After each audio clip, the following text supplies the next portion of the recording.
आइए आज हम जानते हैं टॉपिक सामाजिक धार्मिक पुनर्जागरण में। सबसे पहले हम पढ़ेंगे राजा राम मोहन राय जी के बारे में, जो कि हमारे फर्स्ट ग्रेड सेकंड ग्रेड सभी जो कॉम्पिटिटिव एग्ज़ाम है में सब में इम्पॉर्टेंट है। तो हम चलते हैं, जो मोस्ट चीज़ें हैं सबसे पहले हम उन्हीं को पढ़ते हैं। जैसा कि हम जानते हैं कि 18वीं शताब्दी में हमारे भारत में कितने सारे जैसे कि हम जानते हैं 1857 की क्रांति हुई। उसके बाद में बहुत सी व्यवस्था वो उथल पुथल सी हो गई थी और जन जागृति भी आई थी लोगों के अंदर और समाज सुधार के कार्यक्रम भी चले थे। तो ये सब कहाँ से हुआ था, तो हम इसके बारे में अब पढ़ने वाले हैं कि 19वीं शताब्दी के अंदर धार्मिक और सामाजिक सुधार आंदोलन का भारत के इतिहास में विशेष स्थान रहा है। जहाँ एक और धार्मिक और सामाजिक मूल्यों का आह्वान किया गया, वहीं दूसरी ओर भारत के गौरवपूर्ण अतीत को उजागर कर भारतवासियों के मन में आत्मसम्मान और आत्मगौरव की भावना जागृत करने की कोशिश की गई थी। कुछ विद्वान ऐसे हुए हैं जिन्होंने अपने बहुत सारे प्रयास किए हैं समाज सुधार लाने के लिए, जैसे सर विलियम जेम्स हैं, सर विलियम जॉन्स, जेम्स प्रिसेप है, चार्ल्स विल्किंसन है, मैक्स मूलर है, राजा राम मोहन राय जी हैं, विवेकानंद जी हैं, स्वामी दयानंद सरस्वती जी हैं। जैसे कि हमारे जो कोर्स के अंदर वो है राजा राम मोहन राय जी, विवेकानंद जी और दयानंद सरस्वती। तो सबसे पहले हम पढ़ते हैं राजा राम मोहन राय और ब्रह्म समाज का क्या संबंध है। तो हमने उनका नाम सुन रखा है, पहले भी हमने इनके बारे में पढ़ रखा है, राजा राम मोहन राय जी के बारे में। और हम जानते हैं कि सबसे पहले भारत के अंदर जो जनजागृति उद्भव हुई थी वो बंगाल की तरफ से हुई थी और उन्हीं का नेतृत्व किया था राजा राम मोहन राय जी ने। राजा राम मोहन राय जी को क्या क्या कहा जाता है? भारत के नवजागरण का अग्रदूत कहा जाता है, सुधार आंदोलनों का प्रवर्तक कहा जाता है, आधुनिक भारत का पहला महान नेता कहा जाता है। राजा राम मोहन राय जी का जन्म 22 मई 1772 को हुआ था। हुगली जिला है, राधानगर गांव है, वहाँ पर एक ब्राह्मण परिवार में हुआ था। तो राजा राम मोहन राय जी का जन्म कब हुआ? 22 मई 1722 को हुगली जिले के अंदर राधानगर गांव में हुआ था, ब्राह्मण परिवार में हुआ था। पिताजी का नाम रमाकांत और माताजी का नाम तारिणी देवी था और वे विश्व के अन्य भाग, विशेषकर यूरोप की सभ्यता, संस्कृति और आधुनिक ज्ञान के संपर्क में बहुत ज़्यादा आगे थे। 1814 ईस्वी में राजा राम मोहन राय कलकत्ता में रहने लगे और वहीं पर ही 1815 में आत्मीय सभा की स्थापना की थी। तो पूछा जाए कि आत्मीय सभा का संबंध किससे है, तो राजा राम मोहन राय जी से है। 1815 में उन्होंने कलकत्ता में रह करके और आत्मीय सभा की स्थापना की थी। इसके अलावा उन्होंने 1803 और 14 ईस्वी तक ईस्ट इंडिया कंपनी में जॉन डीवी के अधीन कार्य भी किया था। वो मूर्ति पूजा के आलोचक थे, मूर्ति पूजा में उनका विश्वास नहीं था और ये विचार व्यक्त किया उन्होंने कि हिंदू के सभी प्राचीन मौलिक धर्म ग्रंथों ने एक ब्रह्म का उपदेश दिया है।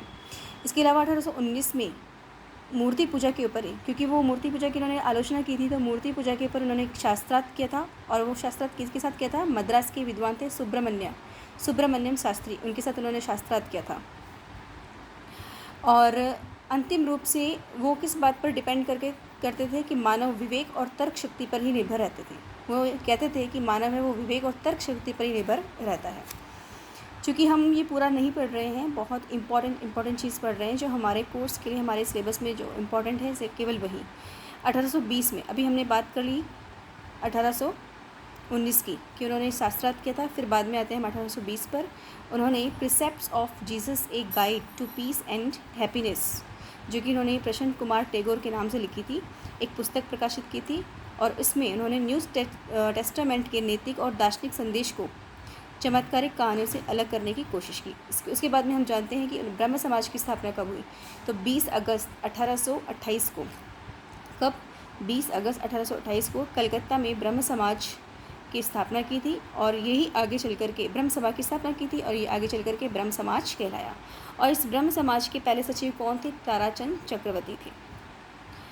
और इस सभा का काम क्या था, उद्देश्य क्या था इस सभा का? राजा राम मोहन राय की मान्यताओं के अनुरूप हिंदू धर्म में सुधार लाना।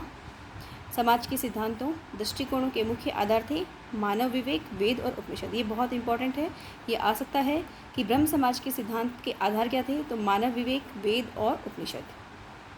ब्रह्म समाज है वो किस पर विश्वास करता था? एकेश्वरवाद पर विश्वास करता था। वो कहते थे कि जीवात्मा अमर है और उसमें उन्नति करने की असीम क्षमता है। आगे हम देखते हैं।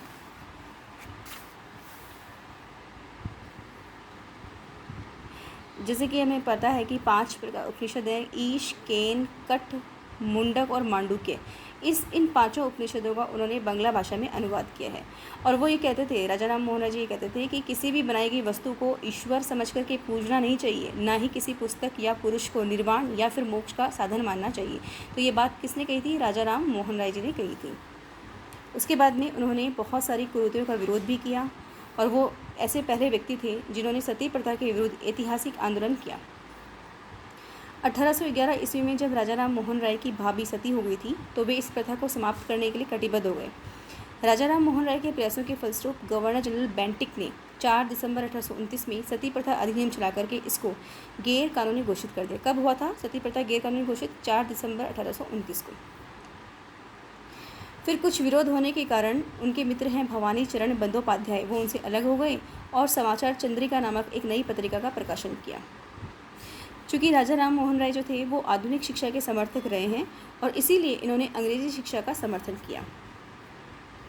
उन्होंने कलकत्ता में डेविड हेयर के सहयोग से हिंदू कॉलेज 1817 में हिंदू कॉलेज की स्थापना की थी कलकत्ता के अंदर, और 1823 में द्वारकानाथ टैगोर और विलियम एडम के साथ मिलकर के द्वारकानाथ टैगोर और विलियम एडम्स के साथ मिलकर के कलकत्ता यूनिटेरियन सोसाइटी की स्थापना की थी और इसी सोसाइटी को नास्तिकों का समुदाय कहा गया।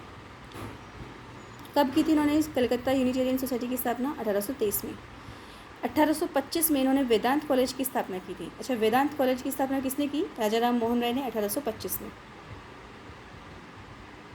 राजा राम मोहन राय भारतीय पत्रकारिता के अग्रदूत भी थे। भारतीय पत्रकारिता के अग्रदूत भी किसको कहा जाता है? राजा राम मोहन राय को कहा जाता है। उन्होंने स्वयं बंगाली पत्रिका संवाद कौमुदी का प्रकाशन किया। उसके बाद में ये बहुत इंपॉर्टेंट फैक्टर ये भी कि कहा जाता है कि 1821 में नेपल्स में क्रांति की विफलता की खबर से वो बहुत ज़्यादा दुखी हुए थे और 1823 में जब स्पेनिश अमेरिका में क्रांति सफल हुई थी तो इससे वो एक सार्वजनिक भोज दे करके उसको उस उत्सव को मनाया था। प्रेस की स्वतंत्रता, ज्यूरी द्वारा न्याय, शक्तियों का पृथक्करण और सरकारी सेवाओं का भारतीयकरण जैसी मांगें सबसे पहले राजा राम मोहन राय जी ने ही की थी। उन्होंने कहा था कि प्रेस स्वतंत्र होना चाहिए, ज्यूरी के द्वारा सही न्याय दिया जाना चाहिए, शक्तियों का पृथक्करण हो, एक केंद्रीकरण नहीं हो, और सरकारी सेवाओं में भारतीयकरण भी हो, यानी भारतीयों को भी स्थान मिले। 1833 में इंग्लैंड में उनकी मृत्यु हो गई थी। और ये एक पॉइंट और रह गया हमारा, ब्रिटिश संसद के द्वारा भारतीय मामलों पर परामर्श किए जाने वाले वो पहले भारतीय थे। एक बहुत इंपॉर्टेंट फैक्ट है इसके अंदर, ये हमारा बहुत इंपॉर्टेंट है कि 1830 ईस्वी में मुग़ल बादशाह अकबर सेकंड ने राजा की उपाधि दी थी इनको। राजा की उपाधि भी मिली है राजा राम मोहन राय ना, उनका नाम मोहन राय था लेकिन इनको राजा क्या है, इनकी उपाधि है। और राजा की उपाधि देने वाले कौन थे? अकबर सेकंड थे। 1830 में इनको उपाधि दी गई थी और ब्रिस्टल में इनकी मृत्यु हुई थी। इनको वहीं पर दफना दिया गया था ब्रिस्टल में ही, और वहाँ पे समाधि बनी हुई है और वहीं पर हरिकेली नाटक के कुछ अंश भी लिखे हुए हैं। इसके अलावा राजा राम मोहन राय जी ने बहुत से साहित्य समाचार पत्र लिखे हैं जिसमें है तुफ़ात उल मुवाहिदीन जो कि फ़ारसी भाषा में लिखी है, मंजातुल अदयान फ़ारसी भाषा में, हिंदू उत्तराधिकार नियम, संवाद कौमुदी बांग्ला में लिखी है, मिरात उल अखबार, Bangadoot, Brahmanical magazine, 3 appeals to the Christian public. इस तरह से ये कुछ ऐसे साहित्य मान सकते हैं, हम इनको समाचार पत्र मान सकते हैं। राजा राम मोहन राय पहले से भारतीय थे जिन्होंने समुद्र पार करके यूरोप की धरती पर पांव रखा। और इनकी मृत्यु के बाद में ब्रह्म समाज है जो फीका पड़ने लग गया, थोड़ा सा काम ढीला होने लग गया। उसके बाद में बहुत सारे विरोध भी आए, बहुत से लोगों ने इस समाज को संभाला भी। देवेंद्रनाथ टैगोर 1817-1905 में शामिल हुए थे और इस संस्था में जुड़ गए थे। देवेंद्रनाथ टैगोर राजा राम मोहन राय के विचारों के प्रसार के लिए उन्होंने 1839 में तत्वबोधिनी सभा की स्थापना की। प्रश्न आ सकता है ऐसा कि तत्वबोधिनी सभा की स्थापना किसने की थी? देवेंद्रनाथ टैगोर ने की थी। कब की थी? 1839 में की थी। और ब्रह्म समाज का नेतृत्व राजा राम मोहन राय के बाद में किसने संभाला था? देवेंद्रनाथ टैगोर ने संभाला था। कब संभाला था? कब? 1843 में। 1839 में तो तत्वबोधिनी सभा की स्थापना की थी और 1843 में देवेंद्रनाथ टैगोर ने ब्रह्म समाज का नेतृत्व संभाला था और ब्रह्म धर्म नामक पुस्तिका का संकलन भी किया था। बाद में देवेंद्रनाथ ने केशव चंद्र सेन को ब्रह्म समाज का आचार्य नियुक्त कर दिया। कुछ टाइम तक तो बहुत लोकप्रिय रहा ये समाज, मगर शीघ्र ही केशव चंद्र के उदारवादी दृष्टिकोण के कारण ब्रह्म समाज में फूट पड़ गई।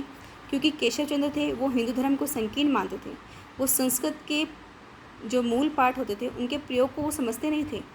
उन्होंने हिंदी पर थोड़ा जोर दिया केशव चंद्र सेन ने। इस तरह से देवेंद्रनाथ जी ने 1865 में केशव चंद्र से आचार्य की उपाधि छीन ली। इस प्रकार केशव चंद्र है वो ब्रह्म समाज से अलग हो गए और उन्होंने एक नई शाखा का स्थापना कर दी और उसका नाम रख दिया भारतीय ब्रह्म समाज। अगर भारतीय ब्रह्म समाज नाम आए कि इसकी स्थापना किसने की, तो केशव चंद्र सेन नाम आएगा। देवेंद्रनाथ टैगोर का ब्रह्म समाज आदि ब्रह्म समाज के नाम से जाना गया और ये घटना हुई 1866 ईस्वी की। देखो, भारतीय ब्रह्म समाज केशव चंद्र सेन, आदि ब्रह्म समाज देवेंद्रनाथ टैगोर। 1878 में इस नवीन ब्रह्म समाज में एक बार फिर टूट पड़ गई। केशव चंद्र सेन ने कुछ नियम बनाए जिसके तहत लड़की की आयु 14 वर्ष विवाह की और लड़के की आयु 18 वर्ष रख गई। लेकिन 1878 में स्वयं केशव चंद्र सेन ने ही अपनी 13 वर्षीय पुत्री का विवाह पूरे वैदिक कर्मकांड के साथ में और बिहार के राजा के साथ कर दिया। और जब लोगों को इस बात का पता चला तो उन्होंने विरोध किया। इस प्रकार से केशव चंद्र सेन समाज से अलग हो गए और उन्होंने फिर से एक नए समाज की स्थापना कर दी जिसका नाम साधारण ब्रह्म समाज रखा गया। तो इस तरह से हमने इसमें राजा राम मोहन राय जी के बारे में पढ़ा है। Thank you.